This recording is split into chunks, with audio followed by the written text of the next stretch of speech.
What's up, everybody? It's Tessa, and this is the Social Alchemy Human Design podcast. And I'm telling you now, this podcast is about to be renamed and rebranded. And I'm probably going to ask for your input on that at some point. So if you want to follow me over at Social Alchemy Institute, I will be sharing a little bit about the new names that I have in mind. And I want your votes on what resonates the most.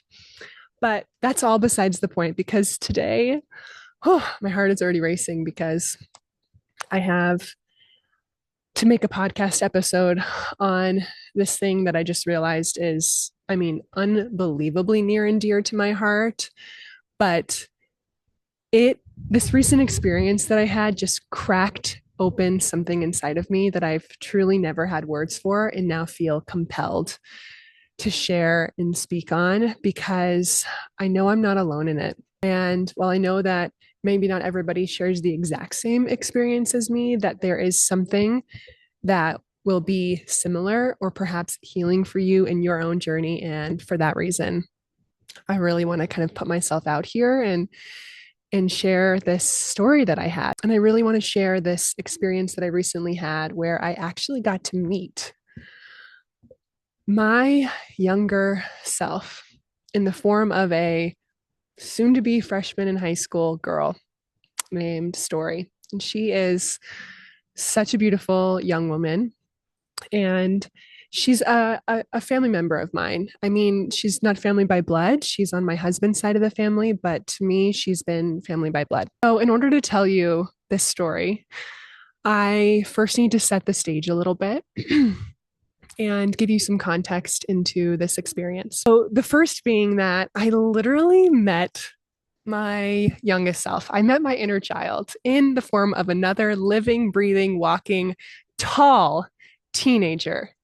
And I told her that I would make a podcast episode about this because our conversation was so healing for both of us. I mean, especially for me, but I'm sure, or I hope, or I pray that at some point it will be even more healing for her because I'm 6'1". I'm probably even at this point in my life, like maybe a little over 6'1", maybe close to 6'2", if I'm being honest. And the reason why I say that is because every inch that I have grown in my life, I have felt like I was fighting for my life. I wanted to stop at 5'7". I wanted to stop at 5'8". I wanted to stop at 5'9". I wanted to stop growing at 5'10". I was desperate to stop growing at 5'11". It pained me to cross the 6-foot threshold. And then to go over that and over that again was really excruciating for me as a teenager. Now, what I'm really going to focus on in this episode today is not all of the beautiful side effects of all of this, but really like the core tender pieces that unraveled in this conversation with this young woman about what it's like to be so tall. I say that because I haven't really gotten to talk to somebody about this the way that I got to talk to this little girl. So let me set the stage. End of August, I'm at this family reunion with my husband's family. And one of these girls that's there, she's probably 13, going to be 14 this year. She was a junior bridesmaid in my wedding. I've known her for now 6 years and just have really watched her grow up. I've always had a deep connection to her and her sister and their cousins, who are also my cousins, and all four of them were junior bridesmaids. But I ended up spending a lot of time with these girls and getting to know them. And but this girl in particular, Story is her name, and I think I have permission to say that, 5'10", 5'11" right now. And when I would watch her move around the house throughout the week, I literally felt like I was seeing myself. And you have to understand what this is like for someone who's so tall. Like, I'm literally the tallest person in the room 99% of the time. And I'm almost always, actually, I'm always the tallest woman in the room, period. Like, I'm the tallest woman in the room. And sometimes there are taller men than me or tall men, but most of the time it's just me and the tall men, or just me and no one else is tall. And this experience is like fine. Like, I'm fine with it. I know it. I know how entertaining or interesting it is to people to comment on. But what it was interesting to notice as I was watching story move about the room is I felt like I was seeing my younger self, like, and how it felt to be in such a tall body and to be so commented on from such a young age about something as anything you had choice over, which is height. And I just loved watching her. I loved watching her across the room and seeing how she moved and seeing how she interacted and the I don't know, the laissez fairness that she had. And then one night, her dad mentioned that she went to her first music festival this summer. And I asked, oh my God, how was your first music festival? And she said, it was incredible. It was so fun. I was so close to Olivia Rodrigo and I had a blast, except for these girls behind me who were way older than I was kept being so rude to me about how tall I am. And it was as though the records went and like just like scratched. And I literally grabbed her, I pulled her down, and we sat down next to each other. And I just said, let's talk about this. Because I think to anybody else in the room, if she had said that comment to anybody else, they would have been like, oh, that sucks. That's so annoying. Or bummer for that lady. Like, she must have been having a hard day. But I grabbed her because I know precisely what it's like to be commented on the entire time I'm at a concert. The entire time. I mean, I have a Rolodex of experiences of people being so rude to me about my simple presence, my 6 foot plus tall presence being in front of them. And because of this, I've also learned a whole lot of skills to address said person or people and to not be a burden, but it doesn't always work. Okay, guys, the irony is that it started raining. I moved back my computer under this tree, and I'm going to maybe flip my screen up so you can see it a little bit if you're watching on video, but I have this epic tree in the backyard. And it is almost kind of like a giant bonsai in the sense that it's growing like over instead of up. And what it does is it creates this really beautiful space to sit underneath it, to gather. This is where I do tea ceremonies and circles. And it's a really special tree. So I thought as it started raining that maybe I could just get under here and I would be protected from the rain. But it really started raining hard. So I was a little worried about my computer and stuff. So, and then I brought my computer inside and then it stopped raining like simultaneously. Of course, I just needed to trust for like 10 more seconds, but our beloved tea tree is covering me and I want to get back to what I came on here to talk about. That is, I'm going to call her like she's essentially my cousin. This is like my cousin. She's on my husband's side of the family, but I love her like she's my own. She was a junior bridesmaid in my wedding and she feels like mine. Okay. She feels like she's related to me. And she especially feels like she's related to me because of how tall she was. So, like I was saying, as I was watching her move across the room throughout this week, I was noticing, like, wow, must be what it's kind of like to witness me. Like, I don't ever see an example of another tall woman like me in the room. Rarely, I should say. But a young girl, I haven't seen a young girl that's as tall as me. And I grabbed her, I sat her down in this chair as she started basically telling the story of how this older woman, or these two older women, were just awful to her at Gov Ball. She went to the front of the show with all of her friends, her girlfriends. They're going to their first festival. They're seeing Olivia Rodrigo. They're obsessed with her. And they just want to get as close as they can to the stage. And lo and behold, they park themselves in front of these two women who just can't stop commenting on how tall she is and how disruptive she is and blah, blah, blah, blah. And just needed to start talking to her about this right away because this has happened to me so many times.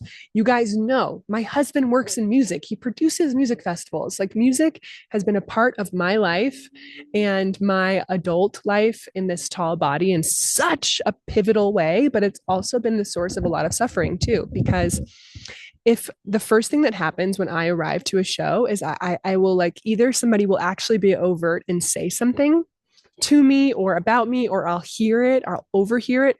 But the third thing that's most likely to happen is that I will feel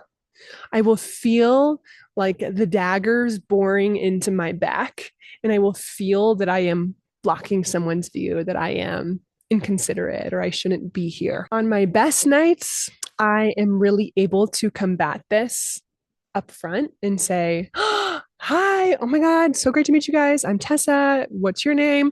I know I'm super tall. If you want to go in front of me, you're welcome to. This is my favorite band, or I love these people, or yeah, my husband does all of it. Whatever I might say to kind of butter those people up and to make friends, or to establish like, I'm not actually here to block your view, but I am going to be moving around a lot and I do have a lot of fun and I do have a lot of friends that are going to be here. So if you want to be in front of me, you're more than welcome to.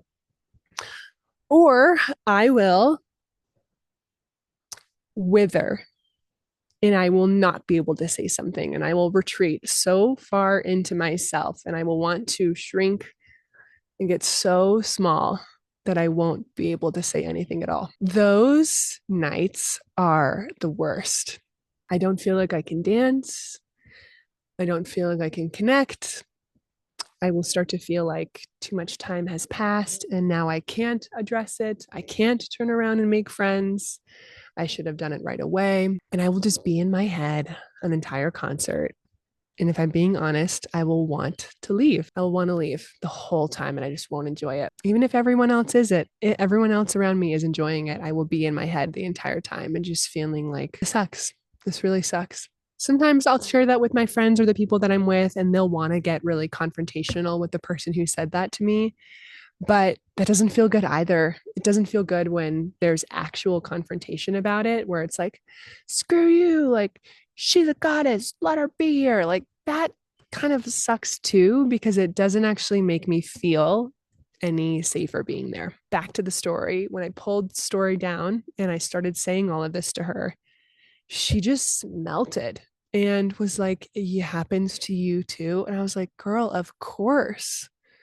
Of course, this happens to me too. What was it like for you when this happened? And she shared very similar sentiments, that it was just uncomfortable and she wanted to like tell this lady to, she just wanted to like tell her to fuck off, in 14-year-old language, but to like step off, like just let me dance, let me live my life, let me have fun. But because this hadn't happened to her before in such an overt way, she didn't really have the skills to be really comfortable and enjoy herself at the same time. So I shared with her some of these things that work for me: making friends right away, addressing it right away, switching spots, putting them in front of you. Because what happens when you're really tall and you come into a public space is that, in my experience, it's likely that the place you park yourself, there might be confrontation. But if those people just go in front of you, it's unlikely that every single person behind them, actually cares that you're there and are tall. And so I kind of just like will get everyone who cares in front of me, no matter how many people that is. And then eventually the problem is solved and it goes away. But I also shared with her that if you're weaving your way into a crowd, like I'd recommend is leading the friend group into the crowd, looks for somebody else who's really tall and that you kind of join with that group, so that that person is already established their area and you can just be another tall person coming in and saying, what's up, brother? Or what's up, sister? I love how tall you are.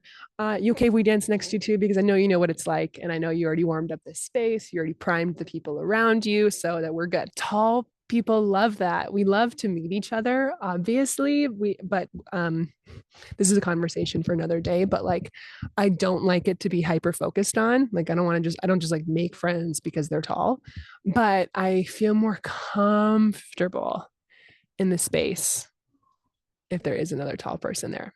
Like, it's just is a truth. It's just a truth. I wonder what the psychology or like the somatic information on this is, but it's just comforting to have people around you that look like you. And we know this to be true as far as skin color, gender expression, but we don't often talk about it in something like height. But I'm sure shorter people feel the same way too. Yeah, I just got to talking to her about this, and we just unraveled a whole can of worms, and it ended up being the most healing conversation about height that I've ever had. The reason being is that, Story, like me, is also very much into fashion. She's very much into makeup and beauty and self-expression and wanting to feel her best and look her best. I also got to share with her things like, hey, I'm the same way. Like I'm really passionate about makeup and beauty and clothes, like I always have been. In another lifetime, this YouTube channel probably would have been about makeup. And I recently found like an old Instagram channel where I was posting about makeup, and yeah, oh, so bad. But yeah, I've always been passionate about this stuff. Like for as long as I can remember, I've just wanted to talk to other people through the screen. Honestly, that's why social alchemy exists, because like where else am I going to do this? Where else am I going to create this that I so needed in the world?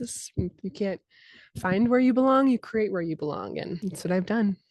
Created like a whole world where I belong and am loved and seen. So I got to tell a story how real it is being tall, and that it, if I'm being honest, that it doesn't ever end. The comments never actually end. And this goes outside of concert venues, but like every day, they don't stop. They haven't stopped my whole life. The environment with which I choose to live and spend the most time in, which is Boulder, it's not a big deal for most people here that I'm so tall. But there are certain places in the world and in this country that I go, and I notice it's a very, very, very big deal for most people where I am. This could be a grocery store, this could be a bank, this can be a restaurant, this can be an aisle, this can be on a path, this can be on a trail, and I will get lots and lots and lots and lots and lots of comments. But where I live now in Boulder, and where I assume, where she lives too, it's not as big of a deal. And it's nice to live in a place where it's not that big of a deal, because I've lived in places where it is. And it's just so annoying, being like reduced down to your height. And I know that's a paradox. It's an oxymoron for me to say reduced down to my height, but that's what it feels like. It feels like someone makes me feel so alien and so other and so bizarre for being so tall that it's like all that we can talk about. And I just like have learned, and I told this to Story, like I've learned never to comment on anyone else's body. Like I comment on how beautiful someone feels or looks, or how I like what they're wearing, or I like their smile, I like their eyes. Um, and I learned from my mom to always compliment people, but I will often not comment on anyone's height, even if I know that they're like a beautiful tall woman, because it sucks. It sucks being reduced to your height. And I also shared like some of the undeniable best parts of being tall. And I say this like it's the silver lining. The silver lining is that the best compliments I get, or like best meaning like this is what I used to think was the best, but now like I'd rather a deeper compliment, but would be like, oh my God, you're a supermodel, or I could never wear that. Like that looks so good on you. I could never wear something like that. And yeah, like the modeling comments are nice. You can see on my body language that I'm like a little awkward turtle about it, because it's true and it's nice, and it is the case for many of us tall girls that we've done it at least a little bit modeled, but it's being reduced to looks, and it's just ugh. The bottom line thing that I shared with her was boys are going to like you eventually. You may be taller than all of them now, but it's not so bad. And yeah, you will be taller than all of them forever. Like a handful will become taller than you, but I told her truthfully, like a lot of the really tall boys are not what they're cracked up to be.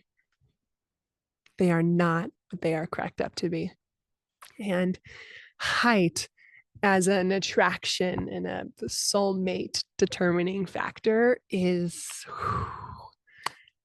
not the path that I would recommend for anybody. And I think I may have to put a pin in that so I can go off on dating and men and finding your person or your husband as a tall girl, because I have a lot to share there, a lot of lived experience and trial and error, and then a lot of identity shifts that I have encountered in the process of, yeah, falling in love and finding my person, as it relates to our very real height difference.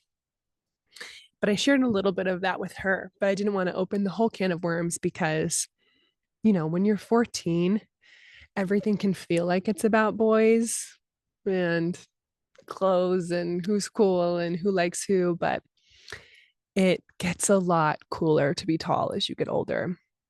And it gets a lot more special to stand out. And I felt compelled to share my personal ideology that I have developed on my own. This was not taught to me as much as I wish it was, that I have had to do a lot of work around being tall. I have done I do work around this freaking body. It's a lot. It's a lot. I know I'm saying all this with a smile on my face, but that's like honestly to keep from crying because it is so fucking real. But I told story, the truth is, as a tall girl, you cannot hide and you get to be seen, but you have to choose, what do you want to be seen as? Because if you just continuously identify with being tall, tall, tall, tall, tall, tall, tall, tall, tall, tall. Oh my God, you're so tall. Oh my God, you're so, whoa. How do you, what do you will never feel home in your body and home in this skin, home in this temple, this vessel. And the most important thing you can decide is, I don't want to be seen as just being tall. I want to be seen as fill in the blank. The thing that I have decided, that because I cannot hide and I get to be seen in this body in this lifetime, is I want to be seen as a lighthouse. I want to be seen as a lighthouse. And I asked her, this young girl who is going into her freshman year of high school and is really struggling with her height. I asked her, what do you want to be seen as? And you know what she said to me? She said, happy. I want to be seen as happy. And I said, well, do you know where happiness really starts? It starts on the inside. And you have to do work to not just love your body and your height, but to love your skin and to love your hands and your feet and your zits and your boobs and your butt. And I'll dare say your vagina. You got to love every part of you, all of it, your teeth, your ears, oh, your lanky arms, like your hair. You have to love all of it. And when you do love all of it, everything changes. And it doesn't mean that you wouldn't change something if you could. If you were given a magic wand, that's not the point, because that's not going to happen. But you can love every part of you, and you can still love fashion. You can still have beauty, and you can still have makeup, and you can love adorning this body however you'd like, and dressing it up and curling your eyelashes and whatever, like teenage girls do, and like I still do. But underneath that, you have to love the whole thing. And when you do, that's actually what people see. That's happiness. That's happiness. That's the kind of happiness that I think someone who stands out so much would hope to have, or to be perceived as. And why I think that that's really special and really important to distill is because people perceive tall people as maybe having a hard life, as maybe not being super happy, or having limited options, or hard lot in life, or and then other people are the opposite, and they pedestalize tall people and they think, oh, my life would be a whole lot easier if I was your height. There's so many perceptions around height. There really are. You guys know them. I don't have to say them all. But when we perceive that someone is happy and loves themselves and likes their life and loves their body, it's powerful. So, so, so powerful. So I was really proud of her for saying that. What I want to leave you with is this: no matter your body, no matter your thing, and I bet something has come to mind while you've been listening or watching this, your thing that you would change if you could change, but you choose to accept because you can't. That thing, therein lies your spiritual work and your paradigm, your values, your purpose, your dharma, your incarnation cross. Like, we all have to learn how to love and celebrate our bodies, whether they are exactly what we want, totally societally acceptable, preferred, or not. And this can be your belly. This can be your skin color. This can be your acne. This can be that you feel like you were born as a woman, but you actually want to be a man. Like so many things. Like, but we all have something. It's true. We all do. I've never met a person who doesn't. What you choose to do with that, how you decide to position yourself with that paradox, says more about you than the thing itself. And that's the choice that you have to make. If I have to have fill in the blank, then I choose to fill in the blank with it. And if you are tall like me, the noun to figure out is if I cannot hide and I get to be seen, what do I want to be seen as?